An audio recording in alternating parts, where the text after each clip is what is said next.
over 100 Kelvin, or about 272 degrees below 0 Fahrenheit. This is a different fuel from Falcon 9, where we use the RP-1 kerosene.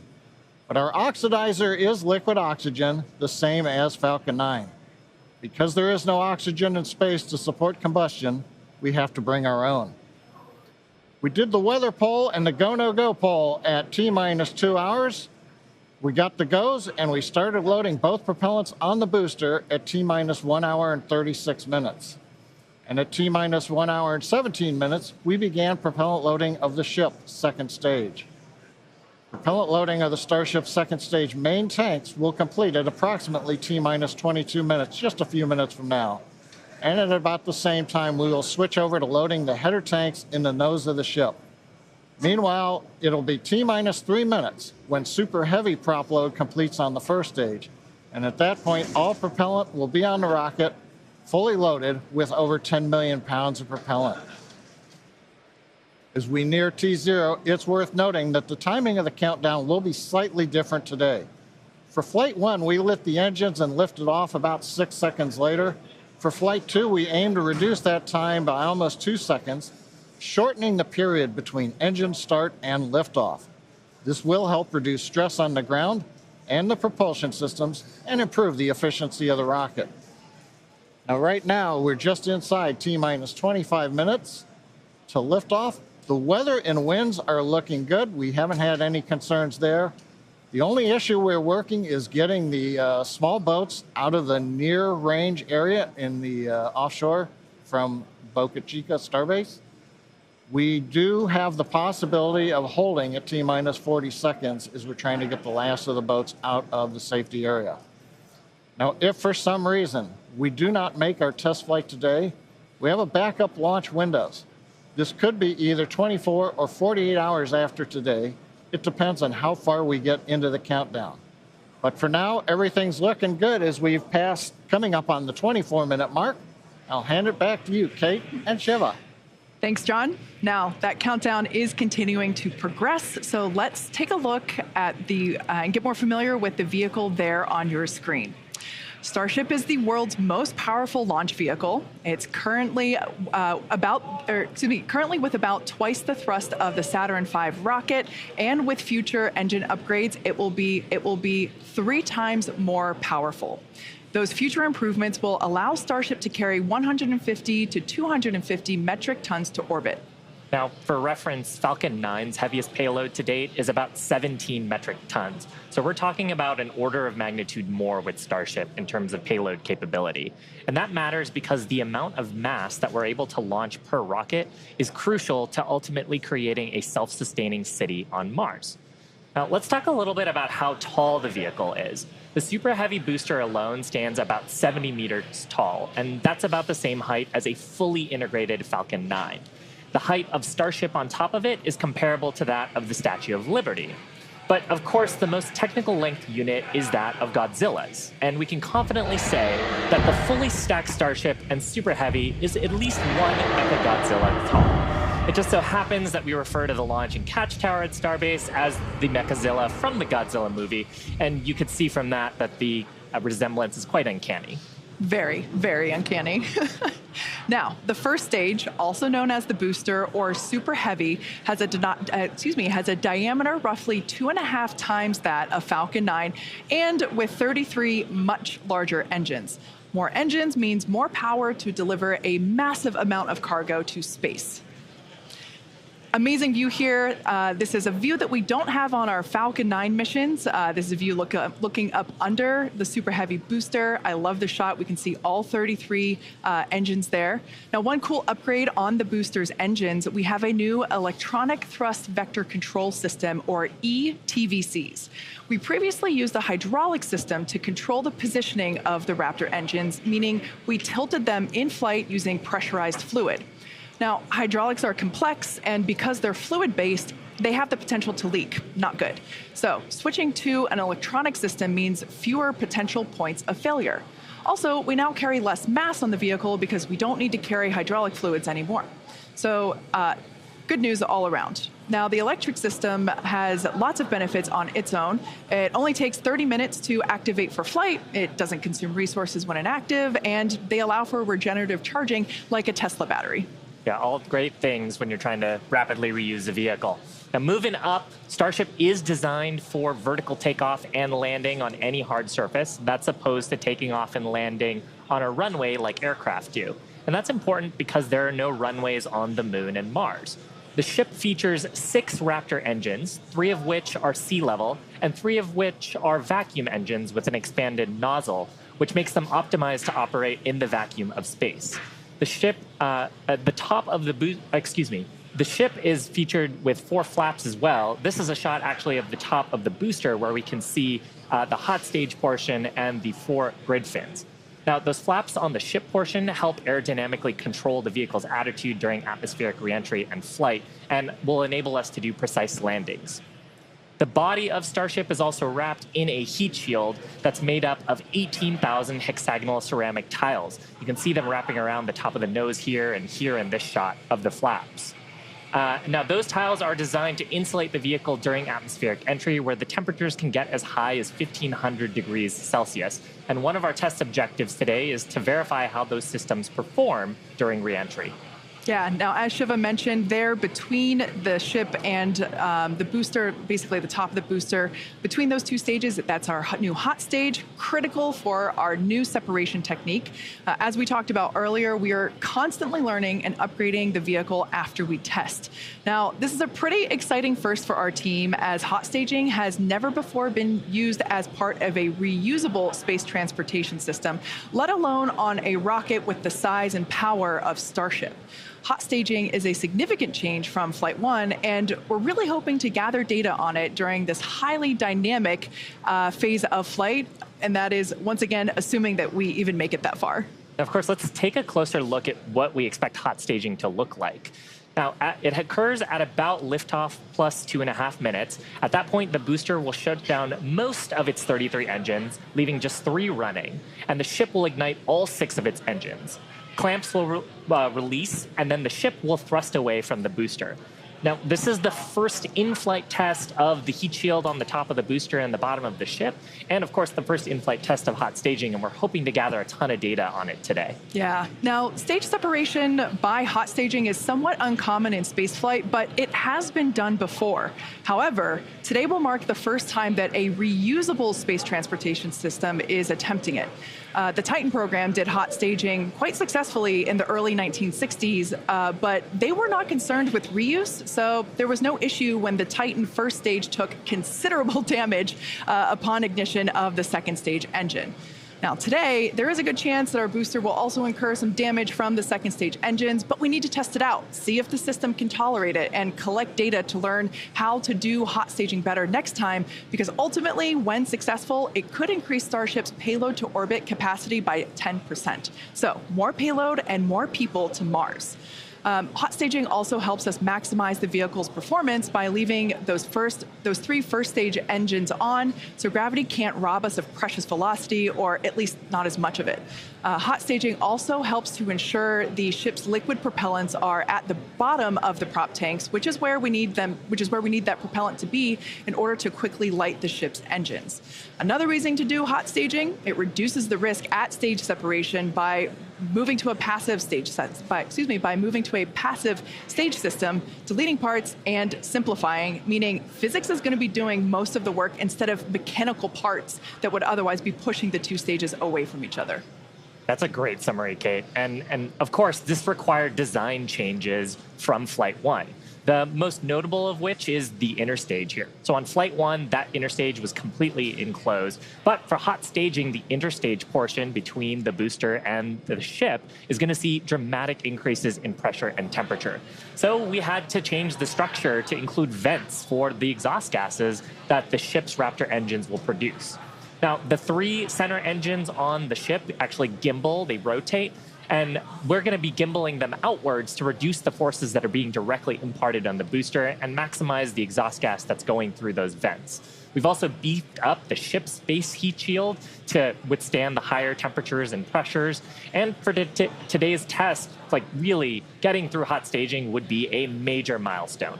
There are some risks associated with this test, but of course, the ship and booster are going to be pretty far out over the ocean in the safety zone and far away from people. Yeah, regardless of what happens, it's going to be super exciting to watch. Now, in addition to the first and second stages of the vehicle, Starship has a third stage that we call Stage 0. This consists of the launch mount, the tower, and the tank farm, all of which you can see there on your screen, as well as the pad infrastructure built around the rocket. Fun fact, it's the Guinness Book of World Records holder for the largest launch tower in the world. What a beautiful drone shot that we have here. Also important part of the system, but less visible right now, especially because of the fog, is our new water-cooled steel flame deflector, and that's certainly a new upgrade for this flight. Yeah, on Flight 1, the Starship's launch pad was damaged pretty significantly during liftoff as those super heavy Raptor engines fired their full thrust into the foundation for more than 12 seconds. So now we have a new high-pressure, water-cooled steel flame deflector system that we developed and installed between the flights, and there you can see the video of it dispensing 260,000 gallons of water. And that's designed to dissipate those loads from the Raptor engines and support rapid turnaround of the launch pad with minimal refurbishment between flights. Part of a rapidly reusable launch system also means the pad infrastructure. Yeah. We performed multiple standalone tests and have used this new system for both the Flight 2 booster static fire tests. And we've also reinforced the pad pretty significantly from Flight 1. Yes. Now, also part of Stage 0, we mentioned before, the launch mount. Kind of hard to see there, but it's what the booster is connected to. Oh, here we can see basically the legs of the launch mount. This is what holds Starship and all of its mass. It holds Starship during ignition, right there at the Super Heavy booster. This is what houses all of the equipment needed to fuel the Super Heavy booster and condition it for flight, as well as all of those electrical, communication, and data connections between the ground and Starship. Bottom line is, it's an important part of how we talk to Starship on the ground and understand that it's really ready to fly. And of course, the awesome camera shot there of those 33 Raptor engines. Such a great view. We don't have that view for Falcon 9, so I love that we get it here. Now, as we mentioned earlier, the real game changer with Starship is not only mass to orbit capabilities, but that it's designed to be used over and over and over again with little to no downtime in between. Full and rapid reusability is the key to making routine space travel a reality, and SpaceX has been working on this since its inception. Yeah, with SpaceX's family of Falcon launch vehicles, which are the first and only orbital class rockets capable of reflight, we started that. And Starship is going to take this even further with a reusable first and second stage. Now, while most rockets are expended after their portion of the mission, SpaceX rockets land back on Earth and are quickly returned to our hangars to prepare to refly again. Exactly. In fact, 90% of all Falcon 9 boosters that have flown this year have been reused, or as we like to say, flight proven. So while launching and landing rockets may seem routine today, this was not always the case. For those of you that have been following along since our early days, you know that it took us 4 attempts before we successfully launched our first rocket to orbit. Here you see our Falcon 1 Flight 4. 15 years ago in September, that vehicle became the first privately developed liquid-fueled launch vehicle to orbit Earth. If Falcon 1 Flight 4 had not succeeded, it would have meant the end of SpaceX. And our first successful landings didn't come easily. We had to miss the target a few times before we ultimately stuck the landing. But each of these landing attempts, how to not land an orbital rocket, were teaching us what we needed to know in a flight-like environment to get that full picture of how all the systems interacted together. Oh man, yeah, this is me trying to not get goosebumps watching this first drone ship landing. I hosted that webcast, and it was so exciting to see that iterative development approach that we took finally paid off after so many attempts of failing. Now, that failure is expected to help improve future designs of our vehicles and systems. So fast forward to present day, we've landed F9 boosters over 245 times since our first reflight of an orbital class booster 6 years ago. Yeah, and it really comes down to our design philosophy. If you're not failing in some way, then there's room to learn and push the design to improve. And failure doesn't just mean blowing up a rocket. It might mean not being as efficient as we want to be or producing slower than we want to. So that approach has been the basis of how we've made all of our major innovative advancements.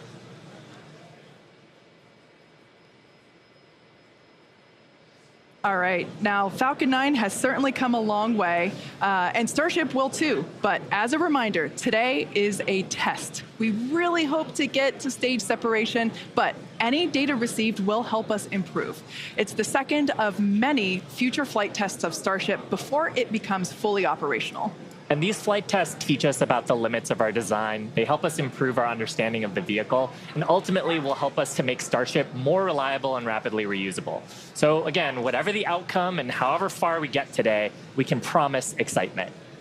So why are we doing all of this? Why do we need a rocket this big, and why does it need to be reusable so quickly? And that answer goes back to SpaceX's mission, which is to make life multiplanetary. We aren't just building a new spacecraft, we're changing what it means to go to space.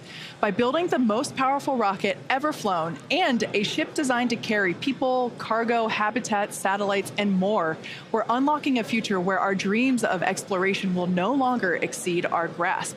And this mission continues with flights like today's integrated test. And these are flights where we're going to fail fast, but learn even faster, where each time we're going to try something new while flying something that we've improved. And ultimately, that's going to build up a fleet to fly early and often as Starship rapidly evolves to become more capable and more reliable. The first stop is our nearest neighbor, with a surface that hasn't seen visitors in more than 50 years. Under Artemis with NASA, Starship will return people back to the moon. After those first expeditions, we'll be ready to fly more people along with everything that it takes to build a moon base. Think about that. Hardware that will enable us to live on another world is sitting on a launch pad on Earth right now. And the moon is just the proving ground. When the time comes to make that leap to Mars, everything gets ratcheted up by orders of magnitude. The logistics of supporting an entire city on Mars are daunting, requiring millions of pounds of cargo flown from Earth spread out over thousands of launches. We just broke our own record for the number of launches in a single year, and we're going to break it again next year. Now, in the years to come, Starship is going to dwarf those figures as we bring it online and truly make life multiplanetary. But for now, anyway, as the clock counts down to today's flight test, why don't we get another status update from John? We're just over 9 minutes from liftoff as the countdown clock clicks to 0. Good news is, teams aren't working any significant issues on the launch vehicle right now. Propellant loading is continuing on both the Super Heavy and the ship stages. Most recently, we began loading LOX and methane fuel into the header tanks on the Starship. And on the graphic on the left side of the screen, you can see up in the nose of the second stage, what we call Starship, are those 2 header tanks for fuel and liquid oxygen. Now that loading started at T-minus 24 minutes and will continue until approximately T-minus 5.5 minutes. Now Starship's second stage main fuel and LOX tanks are loaded for flight. And the second stage propellant that we're loading on board is going through the quick disconnect that comes out on the arm that's located at the base of the stage from the tower. Now on the Super Heavy booster, propellant loading will continue until T-minus 3 minutes. We've also configured the pad for liftoff. A little earlier in the count, the hold downs, the booster hold downs were commanded to unlatch.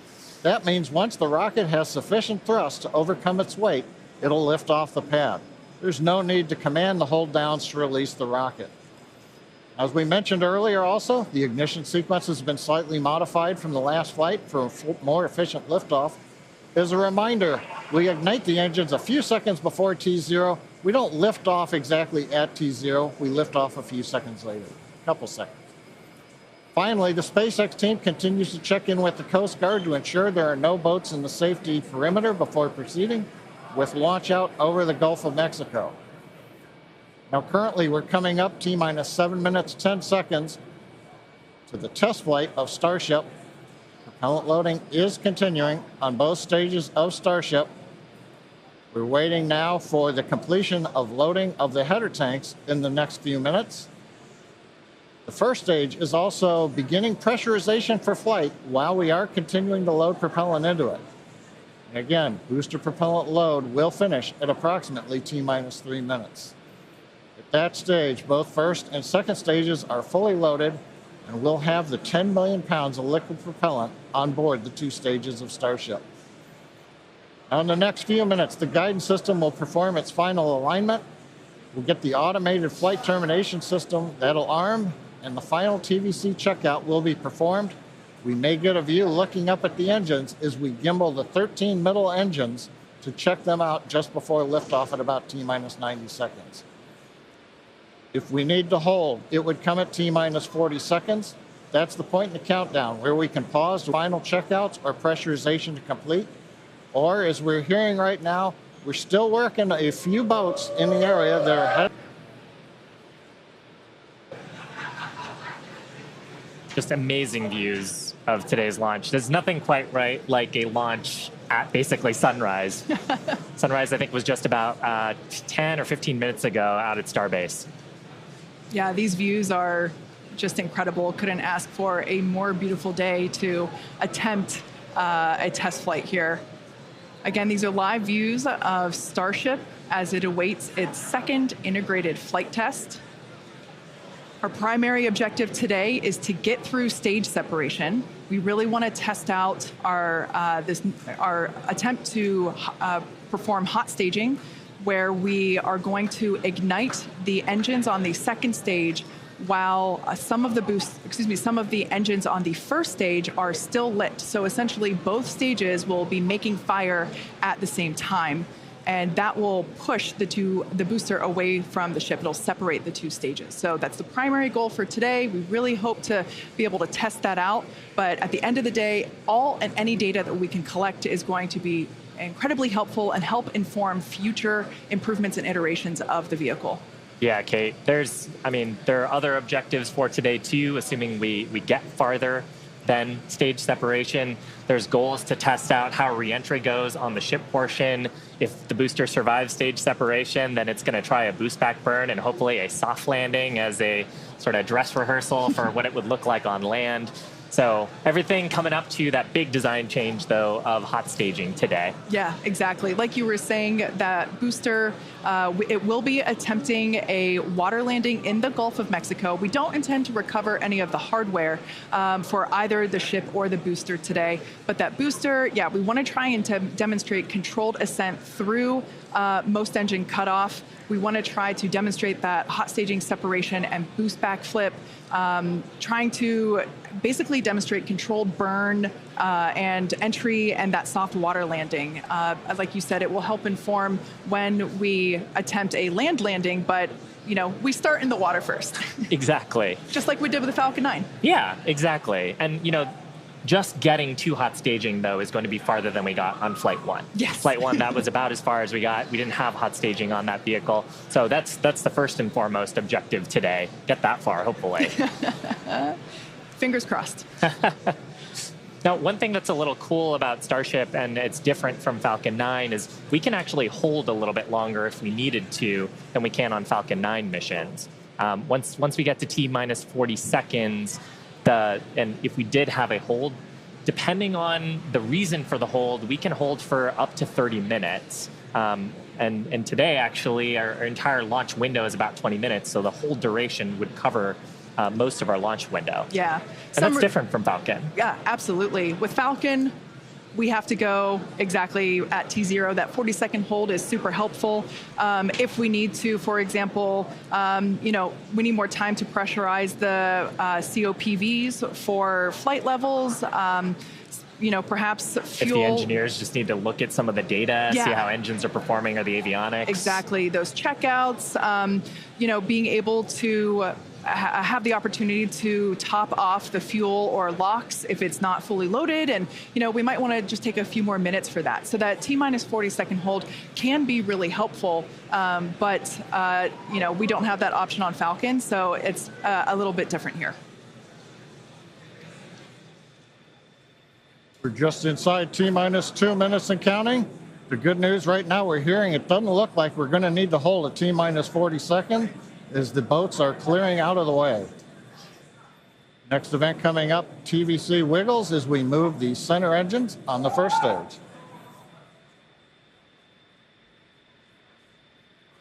You can see maybe just a little bit there.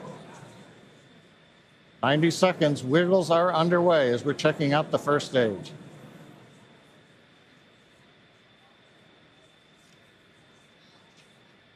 TVC checks are complete. Next major event we're going to hear, hopefully, is the flight director go for launch at T-minus 30 seconds.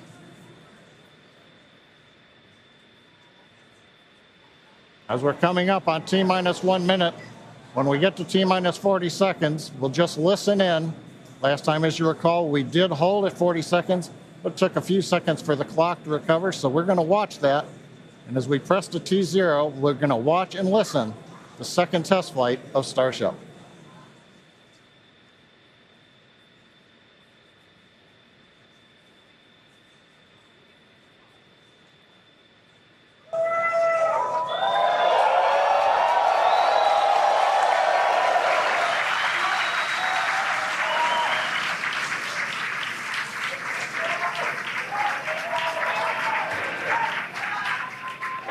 T-minus 30 seconds. Back to rapid recycle.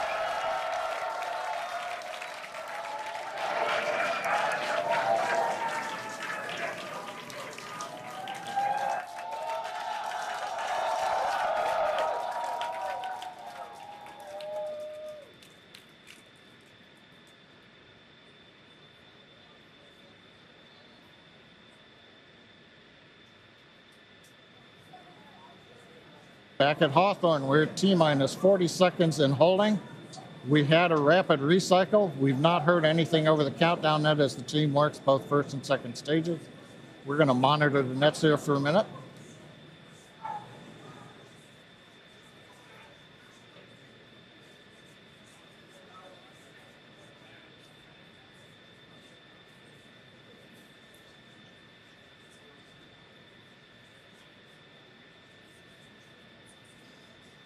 Got a little bit of an update. We're continuing to hold at T-minus 40 seconds. This is the normal hold point for Starship, as we talked earlier.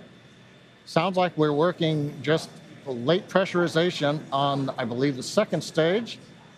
Team is working it. All the other systems are on hold right now at 40 seconds. We can hold here for about 15 minutes or so before we would run out of window for this morning. So right now they're working on filling pressure vessels. And ideally we'll be able to solve this and come back and release the clock at T-minus 40 seconds. We're going to continue to listen and monitor for another few minutes.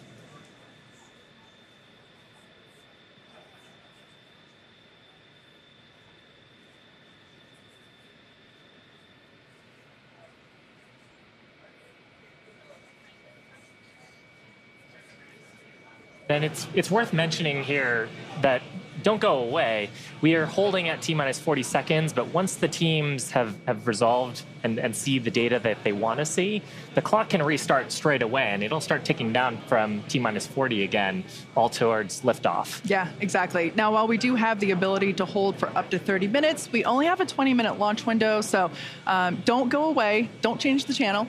And just like Shiva said, we can restart that clock, and there it is. And there it goes. Clock is rolling. T-minus 30 seconds.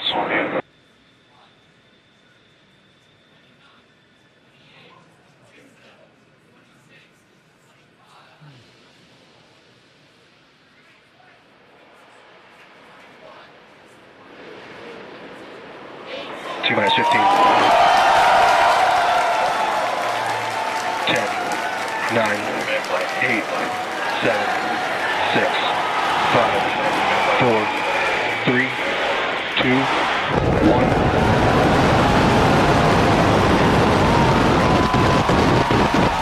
We have liftoff.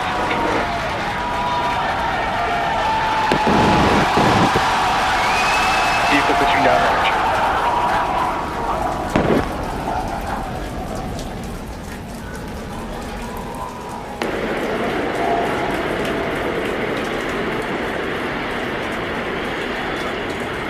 Boost pressure nominal.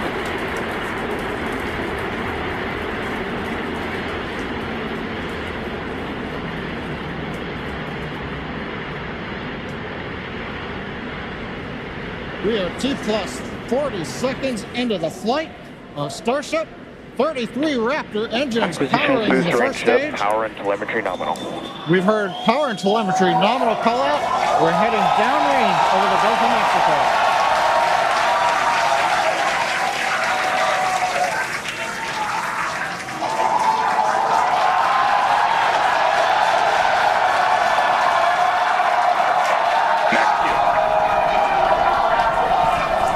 And that call out tells us Starship is through the period of greatest stress on the way to space.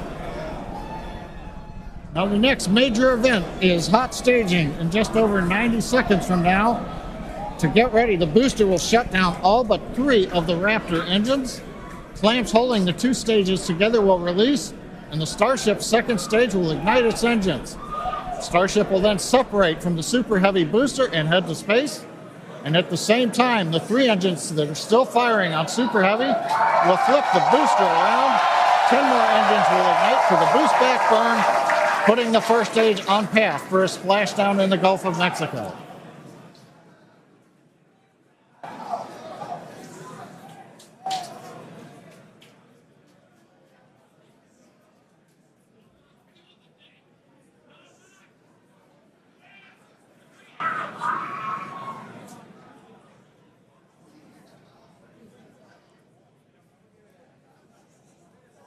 Engine power continues to look nominal on 33 Raptor engines.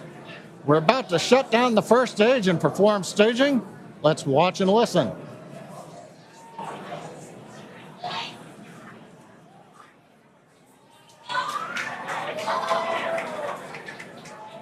And acquisition of signal Houston and New Orleans.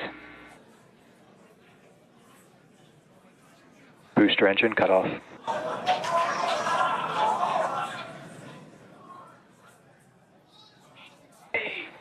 Stage separation. Boost back startup. Ship engine ignition.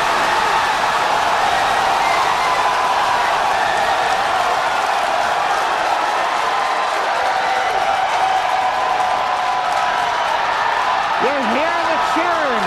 The first ever successful hot stage for SpaceX's Starship. Incredible views of our Super Heavy booster. And as you can see, the Super Heavy booster has just experienced a rapid, unscheduled disassembly. However, our ship is still underway with Ship all avionics, 6. power and telemetry nominal. And we just heard there, ship avionics, power and telemetry nominal. All 6 engines are lit, as you can see from the GUI there at the bottom right-hand side of your screen. Now, we did know that the that hot staging was going to be incredibly dynamic. We knew that there was a chance that the booster would not survive, but we're going to take that data and figure out how we can make the booster better for the next hot stage. Yeah, that hot staging put a lot of load on the top of the booster, and of course it flipped around there, a lot of dynamic stuff happening. But ship is still going strong. And it's doing great. Right now, the ship, the second stage, is on its way. Like we said, you can see all 6 of its engines are ignited. The next major milestone for the ship will be the shutdown of those engines, or SECO, second engine cutoff, which if you follow our Falcon 9 launches, familiar terminology there. So far, today has been incredibly successful, even with the RUD of the Super Heavy booster.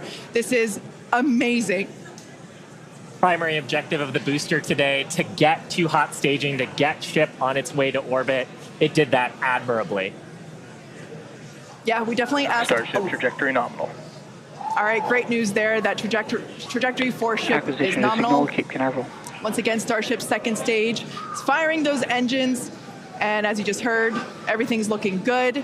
Now, for the ship, we wanted it to survive hot staging, which, as you can see there by that little dot on your screen, it did. We also want to basically demonstrate that the successful startup of those engines, demonstrating controlled ascent, which is what it's doing right now, and eventually orbital insertion. We are hoping to basically send this around the Earth, and if it makes it this far, splash down in the Pacific Ocean, a couple hundred miles north of Hawaii. Now, if we get that far, like all of that sounds great. Secondary objectives for ship, again, continuing to gather engine data and about its health, performance. Nominal ship chamber pressures. Great news there. That tells us that the chamber pressures inside of the Starship, again, that's that small dot on your screen, basically the propellant pressures in the ship are looking good.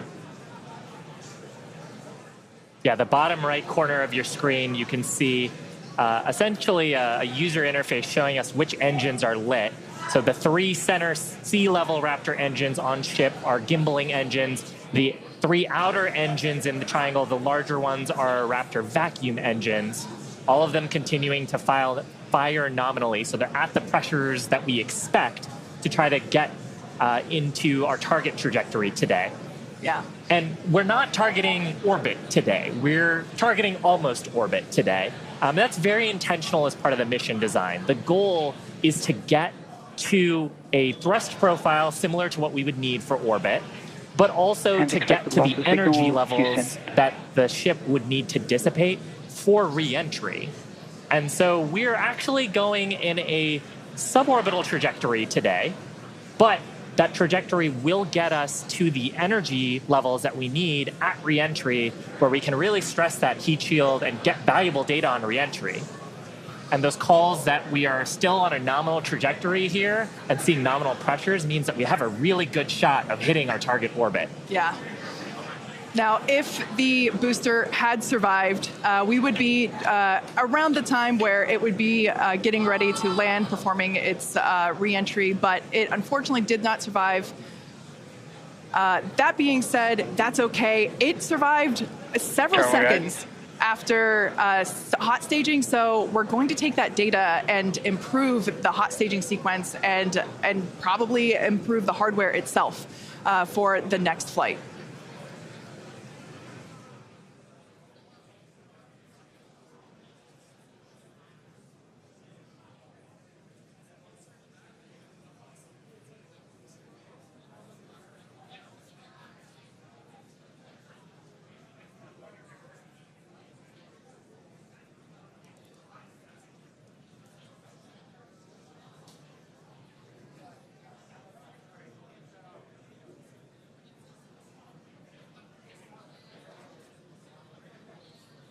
They're standing by for a call out here. Coming up on the projected time that ship would shut down its engines. As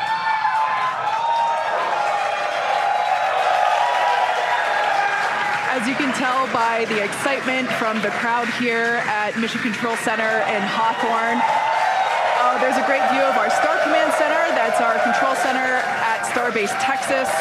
The crowd here, Mission Control Center behind us in Hawthorne. Everyone is super exciting. What a successful day this has been so far.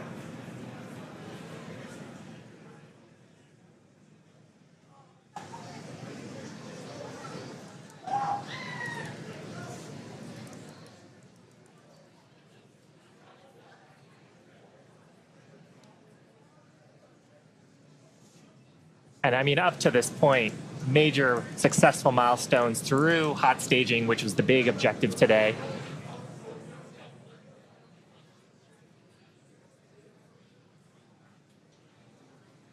So we are going to head into the coast phase, planned for the next about hour and 5 minutes. We'll be returning around the T+1 hour and 15-minute mark. And that's while we're waiting for Starship to continue on to its next step for re-entry. We're not totally sure what video we're going to get, and that video comes normally by overflying ground stations, but we don't have a ton along our flight path. So fingers crossed that we will get some via Starlink on this mission since we're testing that out.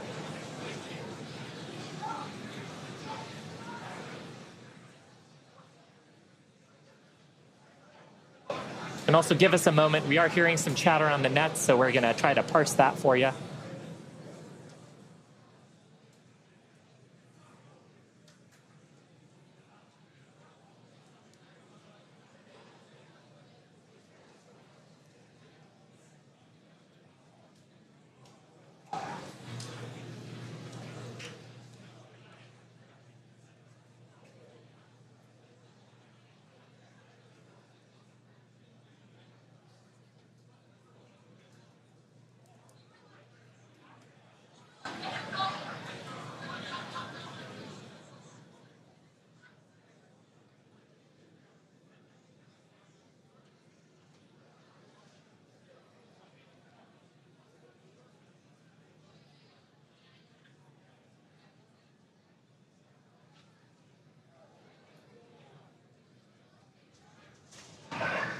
John Innsbrucker back here in Hawthorne at our webcast desk. We have lost the data from the second stage. We had heard a call out that we were in terminal guidance, which means we were getting near the end of the approximately 6-minute burn of Starship. But we haven't gotten any more data since then, so we think we may have lost the second stage. So we would not be into coast phase. We wouldn't be able to come back in an hour or so and possibly get ready for reentry.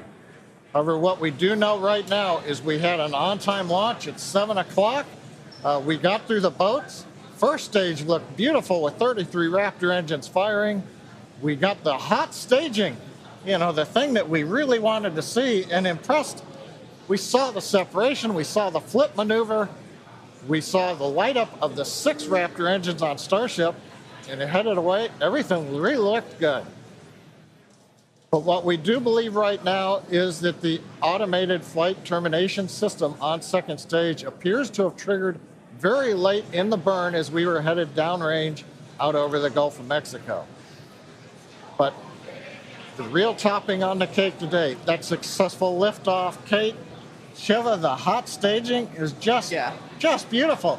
Exactly what we were looking for. Yeah, ultimately, honestly, such an incredibly successful day. Even though we did have a RUD, or a rapid unscheduled disassembly, of both the Super Heavy booster and the ship, that's great. We got so much data, and that will all help us to improve for our next flight. Of course, and that's why we flight test, and you can bet that there's going to be more to come. So we really do want to thank you all for joining us. Of course, we want to thank the people of Cameron County. We want to thank all the federal agencies that have supported us for our test. And of course, a huge congratulations to the entire SpaceX team on getting through this flight test today. And I think with that, we're going to sign off from here in Hawthorne. Thanks so much for tuning in, and we'll see you next time.